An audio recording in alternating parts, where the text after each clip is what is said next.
어떤 길 위에 있다고 해도 여전히 우리를 붙드시는 분이 하나님임을 기억하길 원합니다. 다 함께 사도신경으로 우리의 신앙을 고백하겠습니다. 전능하사 천지를 만드신 하나님 아버지를 내가 믿사오며 그 외아들 우리 주 예수 그리스도를 믿사오니 이는 성령으로 잉태하사 동정녀 마리아에게 나시고 본디오 빌라도에게 고난을 받으사 십자가에 못 박혀 죽으시고 장사한 지 사흘 만에 죽은 자 가운데서 다시 살아나시며 하늘에 오르사 전능하신 하나님 우편에 앉아 계시다가 저리로서 산자와 죽은 자를 심판하러 오시리라. 성령을 믿사오며 거룩한 공예와 성도가 서로 교토하는 것과 죄를 사하여 주시는 것과 몸이 다시 사는 것과 영원히 사는 것을 믿사옵나이다. 아멘.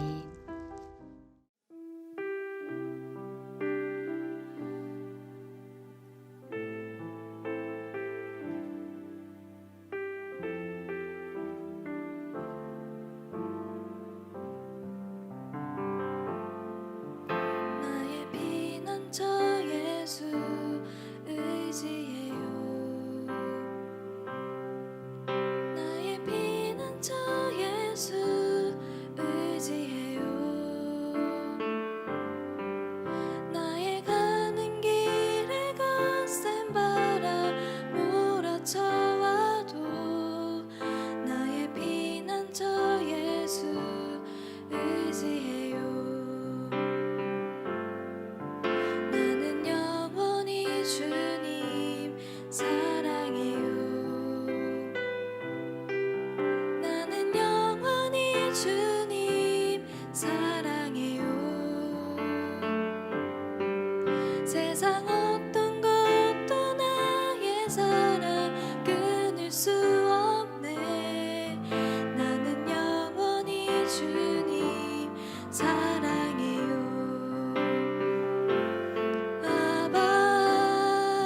아버지 나를 사랑하시니 나의 모든 것 주께 드려요.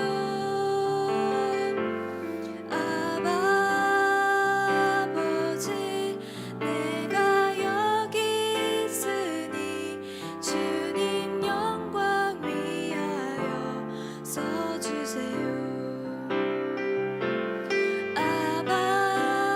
아버지 사랑하시니 나의 모든 것 주께 드려요.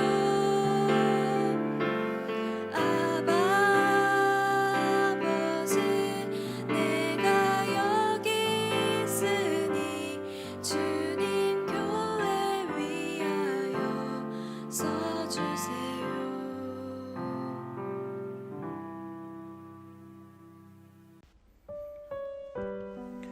오늘 우리가 함께 나눌 말씀은 예레미야 42장 1에서 6절입니다. 이에 모든 군사의 지휘관과 가레야의 아들 요하난과 호사야의 아들 야사냐와 백성의 낮은 자로부터 높은 자까지 다 나아와 선지자 예레미야에게 이르되 당신은 우리의 탄원을 듣고 이 남아있는 모든 자를 위하여 당신의 하나님 여호와께 기도해 주소서. 당신이 보는 바와 같이 우리는 많은 사람 중에서 남은 적은 우리이니 당신의 하나님 여호와께서 우리가 마땅히 갈 길과 할 일을 보시기를 원하나이다. 선지자 예레미야가 그들에게 이르되 내가 너희 말을 들었은즉 너희 말대로 너희 하나님 여호와께 기도하고 무릇 여호와께서 너희에게 응답하시는 것을 숨김이 없이 너희에게 말하리라. 그들이 예레미야에게 이르되 우리가 당신의 하나님 여호와께서 당신을 보내사 우리에게 이르시는 모든 말씀대로 행하리이다. 여호와께서는 우리 가운데 진실하고 성실한 증인이 되시옵소서. 우리가 당신을 우리 하나님 여호와께 보냄은 그의 목소리가 우리에게 좋든지 좋지 않든지를 막론하고 순종하려 함이라. 우리가 우리 하나님 여호와의 목소리를 순종하면 우리에게 복이 있으리이다 하니라. 아멘. 반갑습니다. 오늘 예레미야 42장 1절부터 6절을 중심으로 지켜야 하는 것이라는 주제의 말씀을 함께 나누겠습니다. 우리는 이번 주에 예레미야 본문에서 일어났던 일들을 잘 알고 있습니다. 그다랴가 바벨론의 인정을 받아서 새로운 권력자가 됐지만 암몬의 왕이었던 바알리스가 이스마엘을 사주해서 그다랴를 죽입니다. 물론 그 전에 요하난이 그다랴에게 이스마엘에 대해 말해줬죠. 근데 그다랴는 듣지 않았죠. 그렇게 해서 그다랴가 죽었고 며칠 후에 그다랴가 죽은 것을 알게 된 요하난이 군사를 이끌고 이스마엘에게 복수하러 갑니다. 근데 이스마엘은 잡지 못하고 이스마엘에게 억류돼 있던 백성들을 구출했을 뿐입니다. 그래도 거기까지는 좋았습니다. 비록 이스마엘에게 복수하지 못했지만 그래도 이스마엘에게 억류돼 있었던 백성들을 구출했으니까 그것으로도 충분히 좋은 성과였습니다. 근데 그때 요하난이 갑자기 이상한 결정을 했죠. 바벨론이 아닌 애굽으로 가려고 했다는 겁니다. 물론 애굽이나 바벨론 모두가 하나님을 섬기는 나라는 아닙니다. 그러나 예레미야를 통해서 하나님이 이제까지 주셨던 말씀들을 생각을 해보면 시드기야는 이제까지 애굽을 하나님이라고 여겼고 물론 시드기야뿐만 아니라 이스라엘의 역대 왕들이 거의 다 그렇게 했습니다. 그래서 이번에 바벨론을 통해서 그 모든 것들을 하나님께서 깨뜨리고 오직 하나님만 유일한 구원자이신 것을 정확히 알게 하시려는 겁니다. 그래서 꾸준히 그 말씀들을 주셨던 거죠. 예레미야를 통해서. 근데 요하나는 갑자기 닥친 어려움 앞에서 하나님의 이제까지의 모든 이끄심들을 다 외면하더라는 겁니다. 그리고는 또다시 애굽으로 발길을 돌린 거죠. 그 이유에 대해서 성경은 그가 바벨론을 두려워했기 때문이다 이렇게 설명을 합니다. 요하난의 마음속에 두려움이 갑작스럽게 작동이 되니까 모든 것을 잊어버리고 또다시 눈에 보이는 도움을 향해서 가더라는 겁니다. 그리고 나서 오늘 본문이 나오는 건데 요하난이 마음에 완전히 굳혔어요. 애굽으로 가기로 작정합니다.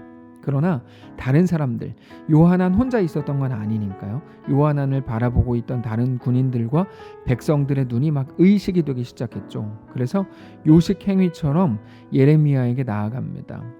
그러면서 하나님의 말씀, 하나님의 마음, 하나님의 뜻을 우리에게 말해 주십시오 이렇게 부탁합니다. 사실 그들은 예레미야의 말을 들을 마음이 전혀 없었습니다. 그러나 백성들의 눈이 의식이 되니까 그렇게 부탁하는 척을 한 겁니다. 1절입니다.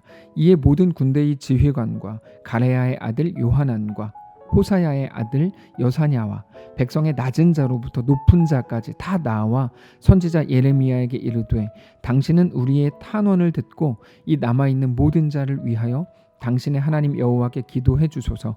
당신이 보는 바와 같이 우리는 많은 사람 중에서 남은 적은 무리이니 당신의 하나님 여호와께서 우리가 마땅히 갈 길과 할 일을 보이시기를 원하나이다. 여러분, 이 부분만 놓고 보면 이 모든 모습들이 너무나 진실해 보입니다. 그래서 예레미야도 똑같이 반응하죠. 그래, 너희가 원한다면 나는 하나님의 말씀을 너희에게 전하겠다. 이제 기다려봐라. 이렇게 말합니다. 4절입니다. 선지자 예레미야가 그들에게 이르되 내가 너희 말을 들었은즉 너희 말대로 너희 하나님 여호와께 기도하고 무릇 여호와께서 너희에게 응답하시는 것을 숨김이 없이 너희에게 말하리라. 그랬더니 백성들도 너무 좋습니다. 이렇게 말하죠. 당신이 하나님의 말씀을 전해주시면 우리가 반드시 따르겠습니다. 5절입니다. 그들이 예레미야에게 이르되 우리가 당신의 하나님 여호와께서 당신을 보내사 우리에게 이르시는 모든 말씀대로 행하리이다. 여호와께서는 우리 가운데 진실하고 성실한 증인이 되시옵소서. 우리가 당신을 우리 하나님 여호와께 보냄은 그의 목소리가 우리에게 좋든지 좋지 않든지를 막론하고 순종하려 함이라. 우리가 우리 하나님 여호와의 목소리를 순종하면 우리에게 복이 있으리이다 하니라. 여러분, 이게 완전히 하나님이 원하셨던 그림이지 않습니까? 특별히 6절 중간에 보면 그의 목소리가 우리에게 좋든지 좋지 않든지를 막론하고 순종하겠습니다. 이렇게 말합니다. 하나님이 정말 원하셨던 고백을 그들이 하는 거예요. 근데 중요한 게 뭡니까? 이게 진실이 아니었다는 거죠. 최소한 그들을 이끌고 있는 요하난의 마음에서는 이게 정말 진실이 아니었다는 겁니다. 지금 그럴듯한 말로 백성들을 속이고 있는 중이죠. 자, 이런 본문의 내용들을 볼 때 저는 사무엘상의 사울 왕이 떠올랐습니다. 사울은 하나님께서 세우신 이스라엘의 초대 왕이었습니다. 그는 처음에는 하나님의 은혜로 살았죠. 하나님 때문에 왕이 됐고 하나님 때문에 계속해서 왕직을 유지할 수 있었기 때문입니다. 그러나 시간이 지나면서 그는 자기가 가지고 있는 것들이 모두 자기의 것인 것처럼 여기기 시작했습니다. 자기의 것인 것처럼 여기는 거 어떻게 하는 거냐면 여러분 아주 중요한데요. 자기가 가지고 있는 것들을 지키려고 하는 겁니다. 이 지킴이라는 게 어떻게 보면 좋은 것처럼 보이잖아요. 아닙니다. 이게 굉장히 위험한 겁니다. 사울은 왕권을 지키려고 했습니다. 사울은 왕권을 지키는 그게 자기의 사명인 줄 알았습니다. 그래서 어떻게 해서든지 왕권을 지키고 자기 자식에게까지 그 왕권을 물려주어야 한다고 생각했던 게 분명합니다. 그래서 백성들 사이에서 신망을 받는 다윗에 대해서 그렇게 경계하고 그러면서 죽이려고 하고 계속 제거하려고 했던 거죠. 그러면서 다윗을 두둔하는 요나단은 자기 자식이잖아요. 근데 요나단에게까지 분노할 때도 많았습니다. 왜 그렇게 했을까요? 그게 다 자기의 왕권을 지켜야 된다고 생각했기 때문입니다. 근데 그거는 지금도 많은 사람들이 하는 일입니다. 하나님이 이미 우리에게 주셨다고 생각되는 것들이 많죠. 예를 들어서 자기의 돈, 건강, 직장, 자식 등등 우리는 정말 많은 것들을 지키기 위해서 하나님과의 관계마저도 타협해버립니다. 그게 얼마나 슬픈 일인지 모릅니다. 그러나 하나님께서는 우리에게 그런 것들을 손에 꽉 쥐고 절대로 놓치지 마라. 너 놓치면 그 순간 사명 감당하는 거 아니야? 라고 말씀하시지 않습니다. 하나님은 그런 것들보다 하나님이 더 크고 하나님이 우리의 주인이시고 하나님이 우리의 왕이신 것을 그 속에서도 고백하기를 원하시는 거죠. 그러나 사울은 전혀 하나님의 뜻에 대해 알지도 못했고 평생을 모르는 자로 오해하면서 삽니다. 이 땅에서 자기가 가지고 있는 것을 지키는 것만이 그게 얼마 되지도 않는 건데도 그거를 지키는 것만이 자기의 최고의 가치인 것처럼 착각하며 살죠. 그래서 거기에 매여서 삽니다. 그래서 어떻게 합니까? 사무엘이 와서 당신이 제사장도 아닌데 어떻게 하나님께 제사를 집례합니까? 라고 따지고 호통칠 때 귓속말로 내가 잘못한 거 아는데 백성들에게는 그 말이 들리지 않게 조용히만 나에게 말해 주십시오. 이렇게 말합니다. 왜요? 그게 무슨 의미입니까? 내가 하나님께 혼나도 된다. 어차피 하나님 눈에 보이지도 않지 않냐. 근데 백성들에게 그게 알려지면 내가 왕이라는 체면이 뭐가 되냐. 백성들을 나를 우습게 볼 거 아니냐. 이런 말입니다. 그게 오늘 본문에 나오는 요하난의 태도인 거죠. 43장으로 가보면 요하난은 자기가 먼저 하나님의 말씀을 가르쳐달라고 부탁해놓고 하나님의 말씀을 전하는 예레미야에게 온갖 욕을 하면서 윽박지릅니다. 예레미야에게 했던 오늘 본문의 부탁, 하나님의 말씀을 알려달라고 했던 부탁이 다 거짓말이었다는 게 그때 드러나는 거죠. 성도 여러분, 오늘 우리가 지켜야 될 것이 무엇인지 꼭 알게 되시기를 바랍니다. 많은 사람들이 왜 그렇게 싸우고 서로 못 잡아먹어서 안달일까요? 자기가 지켜야 될 게 무엇인지 잊어버렸기 때문입니다. 마치 그 자리를 지키고 교회 안에서는 그 직분을 뺏기지 않는 것, 혹은 우리 가정으로는 돈을 잃지 않는 것, 자식을 위해서라면 하나님과도 타협하겠다고 하는 그 모든 태도들이 하나님의 마음을 이미 잊어버린 사람의 모습이라는 거죠. 그러나 하나님께서 오늘 우리에게 요구하시는 건 여러분 절대로 그런 게 아닙니다. 그 무엇이라도 내 손에 있는 것을 놓치지 않는 게 하나님의 요구가 아니라 완전히 정반대입니다. 그것들을 손에서 놓을 수 있겠는가? 이렇게 물으시는 거예요. 하나님이 왕이시라는 사실을 증명하기 위해, 하나님이 너에게 가장 최고의 가치라는 걸 증명하기 위해서 그것들을 너의 손에서 놓을 수 있겠는가? 라고 물으시는 것이 하나님의 도전입니다. 우리가 그래서 이 땅에 속한 것들에 붙들려서 그것들에 집착하고 살아간다면 우리는 사울의 길, 요한안의 길로 가고 있는 중입니다. 그러나 사랑하는 성도 여러분, 오늘 우리에게 대한 하나님의 뜻을 온전히 알게 되시기를 바랍니다. 우리에게 속한 것은 모두 다 하나님의 것입니다. 그 말은 오늘 우리가 이 땅에 속한 것들 때문에 매여 있을 이유가 하나도 없다는 겁니다. 다만 하나님을 사랑하기 위해 모든 것을 사용하시기 바랍니다. 그렇게 모든 것들을 통해 하나님이 내 삶의 주인이신 것을 고백하시기 바랍니다. 오늘 하루 또 그렇게 하나님께 나아가는 거룩한 주의 성도들 되시기를 바랍니다. 기도하겠습니다. 살아계신 하나님, 우리의 삶을 오늘 돌아봅니다. 하나님께서 우리에게 주신 것들로 꽉 차 있습니다. 하나님, 이것들을 지키기 위해 하나님과의 관계마저 타협했던, 적당히 이렇게 말해왔던 우리를 불쌍히 여겨주시고 오직 하나님이 우리의 왕이요 전부인 것을 다시 한번 깨닫고 고백하는 귀한 날 되기를 원합니다. 하나님, 이번 한 주 우리를 지키셨으니 감사합니다. 오늘 토요일인데 잘 준비하고 내일 기다리며 내일 하나님께 나아가 예배할 그 시간들을 바라보고 그렇게 하나님께 온전히 나아가 경배하는 복된 주일 되도록 축복하시옵소서. 오늘 우리 주인 되신 살아계신 예수님의 이름으로 기도합니다. 아멘. 사랑하는 성도 여러분, 하나님께서 오늘 하루를 우리에게 또 허락하셨습니다. 오늘을 믿음으로 살아가시기를 바라고 우리가 가진 모든 것들 이 주인이 하나님이신 것을 고백하며 또한 내가 하나님의 것임을 고백하는 귀하고 복된 오늘 되시기를 축복합니다.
주세요.